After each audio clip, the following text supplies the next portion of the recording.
Hello friends, this is শরীফ এবং আপনারা দেখছেন এস এক্সেল চ্যানেল। আমরা আগের ভিডিওগুলোতে দেখেছিলাম পাওয়ার বিআই অ্যাগ্রিগেশন ফাংশনের সাম এবং সাম এক্স এবং ডিভাইড ড্যাক্স নিয়ে আমরা কাজ করেছিলাম প্র্যাকটিক্যালি।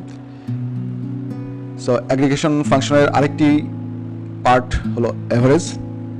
আজকে আমরা অ্যাভারেজ ফাংশনটা দেখব, অ্যাভারেজ এক্স এবং অ্যাভারেজ।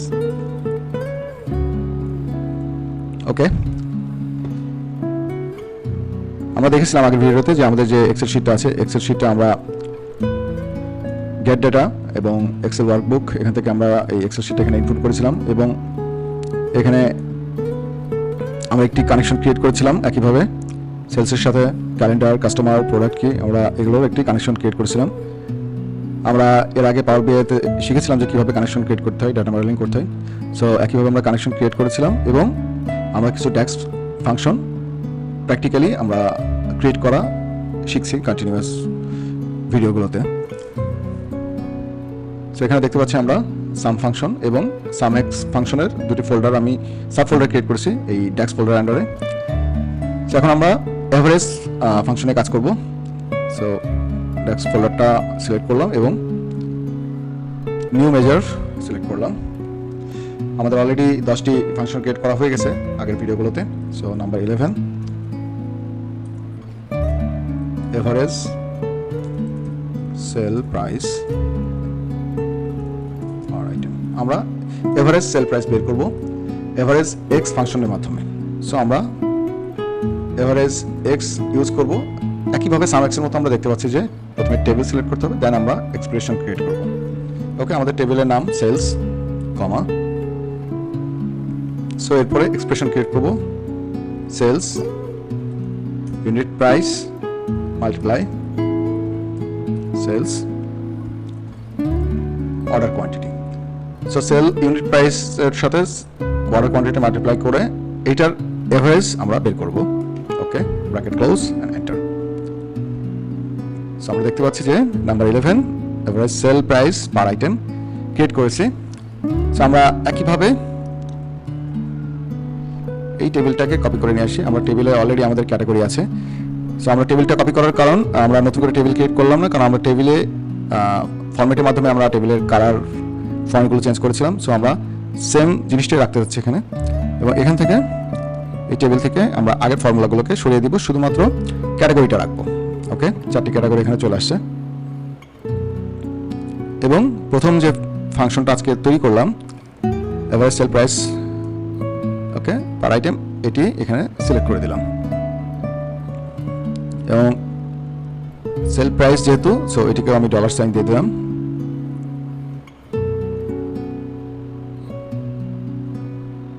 এবং এটা 0 করে দিব। সো এখানে দেখতে পাচ্ছি আমাদের এভারেজ সেল প্রাইসটা ক্যাটাগরির এগেইনস্টে আমরা average sell price per item পেয়ে গেছি।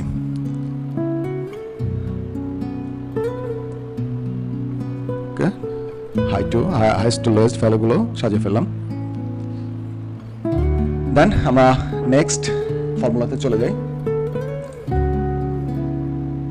Average tax paid. ওকে, আমরা কত ট্যাক্স পে করছি এভারেজ এটি বের করব। আবারও নিউ মেজার সিলেক্ট করলাম। So number 12 average tax paid. Okay, equal আমরা শুধু এবার এভারেজ সিলেক্ট করব, এভারেজ এবং কলাম নেম। সো আমাদের column name tax amount, sales tax amount. So আমরা আগের ফর্মুলা দেখলাম এভারেজ এক্স ফর্মুলা কিভাবে ইউজ করি, এবার আমরা শুধু এভারেজ ফর্মুলাটা ইউজ করলাম এখানে এবং এই টেবিলে আমরা এভারেজ ট্যাক্স পেইডটাও সিলেক্ট করে দিলাম এবং একইভাবে আমরা এখানে ডলার সাইনটা ইউজ করব এবং এখানে অটো এগেইনস্ট 0 করে দিব। ওকে, আমরা এভারেজ ট্যাক্স পেইডটাও পেয়ে গেছি।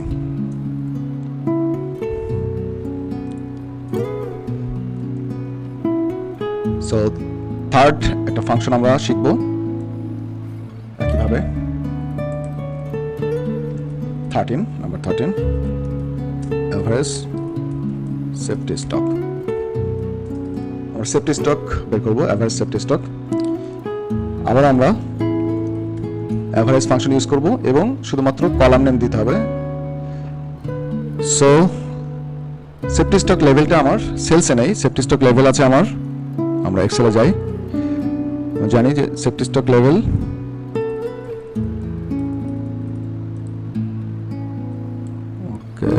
এই যে সেফটি স্টক লেভেল আমাদের প্রোডাক্ট শিটে আছে। সো আমাদের কলাম নেম, কলামটা আছে প্রোডাক্টসে, প্রোডাক্ট এবং সেফটি স্টক লেভেল আমরা সিলেক্ট করে দিলাম।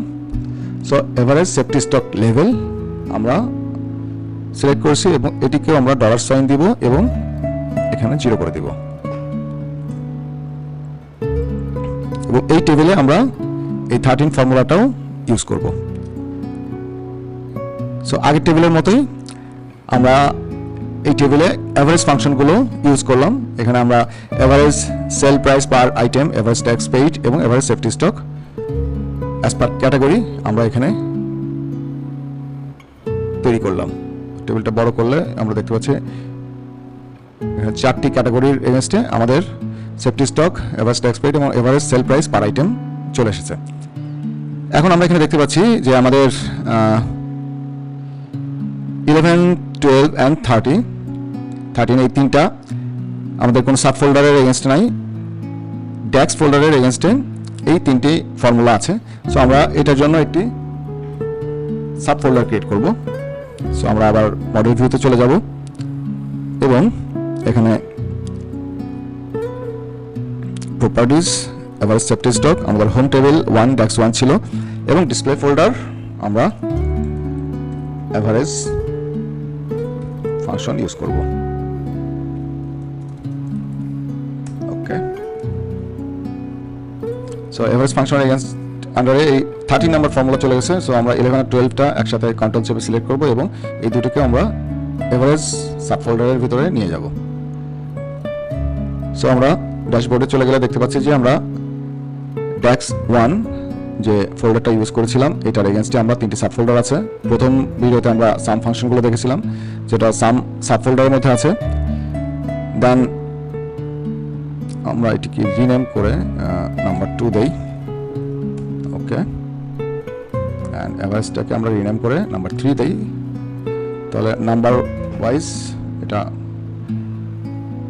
নিউমেরিক্যাল সিকোয়েন্সে থাকবে। ওকে, আমরা ফার্স্ট ভিডিওতে সাম ফাংশন দেখেছিলাম, সেকেন্ড ভিডিওতে আমরা সাম এক্স ফাংশনগুলো দেখেছিলাম যেটা সাম এক্স সাব ফোল্ডারের মধ্যে আছে এবং আজকে আমরা এভারেজ সাব ফোল্ডার, এভারেজ ফাংশনের একটি সাব ফোল্ডার ক্রিয়েট করলাম এবং এই সাব ফোল্ডারের আন্ডারে আমরা 3টি যে ফাংশন তৈরি করলাম আজকে, এই 3টি ফাংশনগুলোকে এভারেজ সাব ফোল্ডারের মধ্যে ইনপুট দিলাম।